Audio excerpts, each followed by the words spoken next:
আসসালামু আলাইকুম ওয়া রাহমাতুল্লাহ।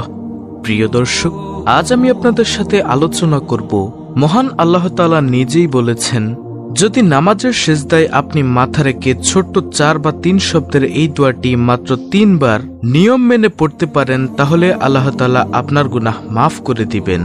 আপনার জীবনের সকল গুনাহ ইনশাআল্লাহ মাফ হয়ে যাবে। সুপ্রিয় দর্শক, আমলটির নিয়ম সম্পর্কে জানতে হলে ভিডিওটি ধৈর্য সহকারে শেষ পর্যন্ত দেখার জন্য অনুরোধ রইল। তাহলে চলুন মূল ভিডিও শুরু করা যাক। দর্শক, দুনিয়াতে সবচেয়ে উত্তম ইবাদত হলো নামাজ। এর প্রতিটি রুকন আদায় করতে হবে ধীর স্থিরভাবে, আর প্রতিটি রুকনেই রয়েছে মাসনুন দোয়া, যে দোয়াগুলো রাসূলুল্লাহ সাল্লাল্লাহু আলাইহি ওয়াসাল্লাম পাঠ করতেন।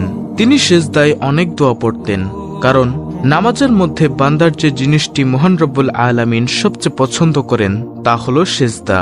তাই সিজদায় বেশি বেশি দোয়া করার কথাও বলা হয়েছে, এবং দোয়া কবুল হয় এই বিষয়েও বলা হয়েছে। নবী করিম সাল্লাল্লাহু আলাইহি ওয়াসাল্লামের একটি হাদিস, তিনি বলেন, বান্দা যখন সিজদারত থাকে তখন সে তার রবের সবচেয়ে নিকটবর্তী হয়। কাজেই তোমরা এ সময় বেশি বেশি দোয়া করবে। সিজদায় দোয়া করা আমাদের অবশ্যই জরুরি প্রিয় দর্শক, কারণ আপনারা যদি সিজদায় দোয়া করেন তাহলে আল্লাহ তাআলা আপনার মনের নেক আশা পূরণ করবেন, আপনার দোয়া কবুল করবেন ইনশাআল্লাহ। সিজদায় দোয়া করা যে অবশ্যই জরুরি সেটা আমরা কম বেশি সবাই জানি, কিন্তু সে দোয়া করার যে নিয়ম রয়েছে সেটা আমরা অনেকেই জানি না। দর্শক, সিজদায় দোয়া করার জন্য আপনাকে নিয়ম মেনে আমলটি করতে হবে বা সিজদায় দোয়া করতে হবে, তা না হলে আপনার নামাজেই হয়তোবা সমস্যা হতে পারে। তাই আমি অনুরোধ করছি, আপনারা অবশ্যই সিজদা অবস্থায় দোয়া করার নিয়তটি ভালো করে শিখে নিন, এবং এরপর থেকে আপনারা এই নিয়মে আল্লাহর কাছে সিজদায় দোয়া করতে পারবেন। তো এখন হলো মূল আলোচনা, নামাজের সিজদায় দোয়া করার নিয়ম। প্রিয় দর্শক, সিজদায় দোয়া করার জন্য প্রথমে অবশ্যই সিজদার তাসবিহ পড়ে নিতে হবে। আমরা সচরাচর সিজদার তাসবিহ হিসেবে সুবহান রাব্বিয়াল আলা এটি পড়ে থাকি, অথবা অনেকেই আরো অনেক তাসবিহ পড়ে থাকেন। এই তাসবিহটি অর্থাৎ সুবহান রাব্বিয়াল আলা অন্তত আপনি 3 বার পড়ে নেবেন, তারপর আপনি দোয়া করতে পারবেন। অনেকেই জানেন না যে সিজদায় দোয়া করব, কোন নামাজের সিজদায় দোয়া করব, ফরজ, সুন্নত নাকি নফল। এই নামাজগুলোর মধ্যে আপনারা কোন নামাজের সিজদার মধ্যে দোয়া করবেন এটি নিয়ে অনেকে দ্বিধাদ্বন্দ্বের মধ্যে রয়েছেন। আমি আজকে এটিও আপনাদেরকে শিখিয়ে দিচ্ছি। আপনি চাইলে হোক সেটি ফরজ, সুন্নত বা নফল, অর্থাৎ ফরজ নামাজের সিজদায়ও আপনি চাইলে এই দোয়া করতে পারবেন। সিজদায় আল্লাহর কাছে এই দোয়া করতে পারবেন, এটি বৈধ রয়েছে। তবে অনেক আলেম এবং স্কলারদের মধ্যে অনেকেই বলেছেন ফরজ নামাজের সিজদায় দোয়া না করাই উত্তম, তবে এটি নাজায়েজ নয়। উত্তম এবং নাজায়েজ নয় এই দুইটির মধ্যে অনেক পার্থক্য রয়েছে। আপনি করতে পারবেন, এটি বৈধতা রয়েছে। কিন্তু আপনি যদি মনে করেন উত্তম আমল আপনি করবেন, তাহলে আপনারা অবশ্যই নফল নামাজের সিজদায় সে আমলটি করবেন। তবে প্রিয় দর্শক, আমি আপনাদেরকে বলবো, আপনারা আজকের এই আমলটি নফল নামাজের সিজদায় অত্যন্ত ধীর স্থিরভাবে সিজদার তাসবিহ অর্থাৎ সুবহান রাব্বিয়াল আলা এই নিয়মে অন্তত 3 বার পড়বেন। 3 বার পড়ার পরে পবিত্র কুরআনুল কারীম থেকে নেওয়া গুনাহ মাফের এই দোয়াটিও অন্তত 3 বার পড়বেন। অর্থাৎ আপনাদেরকে সিজদার তাসবিহ 3 বার, সুবহান রাব্বিয়াল আলা এটি 3 বার পড়তে হবে। তারপর যে দোয়াটি শিখিয়ে দিচ্ছি এই দোয়াটি আপনারা 3 বার পড়বেন সিজদায় মাথা রাখা অবস্থায়, নফল নামাজের সিজদায়। আমি আশা করি প্রিয় দর্শক আপনারা বুঝতে পেরেছেন। শয়তানের প্ররোচনায় পড়ে মানুষ আল্লাহর অবাধ্যতায় লিপ্ত হয়, গুনাহ করে ফেলে। কিন্তু গুনাহ হয়ে গেলে একজন মুসলমানের প্রথম কাজ হলো তওবা করা। তওবা মানে গুনাহ থেকে প্রত্যাবর্তন করা, আল্লাহর কাছে ফিরে আসা, অর্থাৎ এই গুনাহ, এই পাপ আমি আর করব না। তাই তো আল্লাহ তাআলা পবিত্র কুরআনের সূরাতুল জুমার 53 নং আয়াতে একথাই বলেছেন, পাপী বান্দাদের আল্লাহ তাআলা আশার বাণী শুনিয়েছেন। বর্ণিত হয়েছে, হে আমার বান্দারা, যারা নিজেদের উপর জুলুম করছ, তোমরা আল্লাহর রহমত থেকে নিরাশ হইও না। নিশ্চয়ই আল্লাহ সব গুনাহ মাফ করেন, তিনি ক্ষমাশীল, পরম দয়ালু। সূরা জুমা আয়াত নম্বর 53।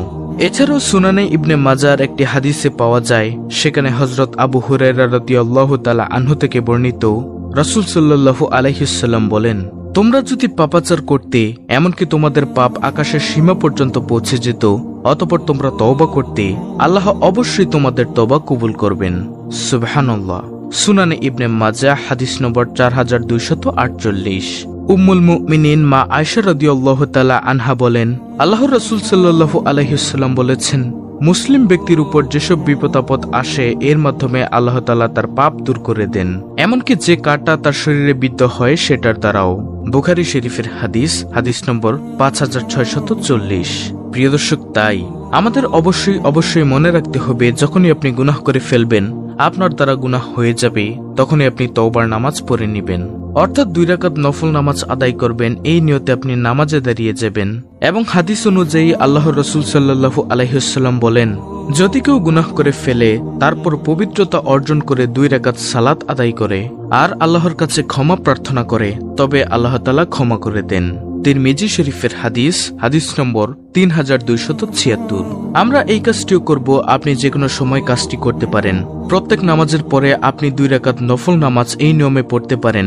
অত্যন্ত ধীর স্থির ভাবে মাথা রেখে সিজদার তাসবিহ অন্তত 3 বার সুবহান রাব্বিয়াল আলা এটি পড়ার পরে পবিত্র কুরআনুল কারীম থেকে নেওয়া এই ছোট্ট দোয়াটিও 3 বার পড়বেন। প্রিয় দর্শক, সিজদায় মাথা রেখে যে দোয়াটি পড়বেন সেই দোয়াটি হলো, রব্বি ইন্নী যালামতু নাফসি ফাগফিরলি, রব্বি ইন্নী যালামতু নাফসি ফাগফিরলি, রব্বি ইন্নী যালামতু নাফসি ফাগফিরলি। এইভাবে আপনারা 3 বার পড়বেন। দলিল সূরা আল কাসাস আয়াত নম্বর 16। দর্শক, এই ছোট্ট দোয়াটির অর্থ হচ্ছে, হে আমার রব, নিশ্চয়ই আমি নফসের প্রতি জুলুম করেছি, সুতরাং আপনি আমাকে ক্ষমা করে দিন। এই দোয়াটি আপনারা সিজদায় মাথা রেখে অন্তত 3 বার পাঠ করবেন, রব্বি ইন্নী যালামতু নাফসি ফাগফিরলি। তবে যে নিয়মটি বলেছি, আপনারা দোয়াটি করার সময় সিজদা দেওয়ার পর আগে সিজদার তাসবিহটি 3 বার পড়ে নেবেন, অর্থাৎ সুবহান রাব্বিয়াল আলা এটি পড়বেন। তারপর আপনি সে দোয়াটি গুনাহ মাফের অর্থাৎ রব্বি ইন্নী যালামতু নাফসি ফাগফিরলি এই দোয়াটি 3 বার পড়তে হবে। এভাবে আপনারা 2 রাকাত নামাজের প্রত্যেক সিজদায় দোয়াটি পড়বেন এবং নামাজ শেষে কয়েকবার দুরূদ শরীফ এবং ইস্তেগফার পাঠ করার পরে আল্লাহর কাছে 2 হাত তুলে আপনি গুনাহের জন্য বেশি বেশি তওবা করবেন। আল্লাহর কাছে 2 হাত তুলেও আপনি বলতে পারেন যে, হে আমার রব, নিশ্চয়ই আমি আমার নফসের প্রতি জুলুম করেছি, সুতরাং আপনি আমাকে ক্ষমা করে দিন। এভাবে আপনি আল্লাহ তাআলার কাছে গুনাহ থেকে মাফ চাইবেন। ইনশাআল্লাহ আশা করা যায় আল্লাহ তাআলা আপনার গুনাহ মাফ করে দিবেন। তো প্রিয় দর্শক, এই ছিল আমাদের আজকের ভিডিও, অত্যন্ত গুরুত্বপূর্ণ একটি ভিডিও। ভিডিওটি ভালো লাগলে অবশ্যই চ্যানেলটিকে সাবস্ক্রাইব করে বেল বাটন অল বাজিয়ে দিবেন। ভিডিওটিতে একটি লাইক দিবেন এবং কমেন্টে আমিন লিখবেন এবং অন্য মুসলিম ভাই বোনদের কাছে ভিডিওটি শেয়ার করে দিবেন, যেন তারাও দেখে শিখে আমলগুলো করতে পারে। আল্লাহ রাব্বুল আলামিন আমাদের সকলকে সহি শুদ্ধভাবে এই আমলগুলো করার তৌফিক দান করুন। আমিন।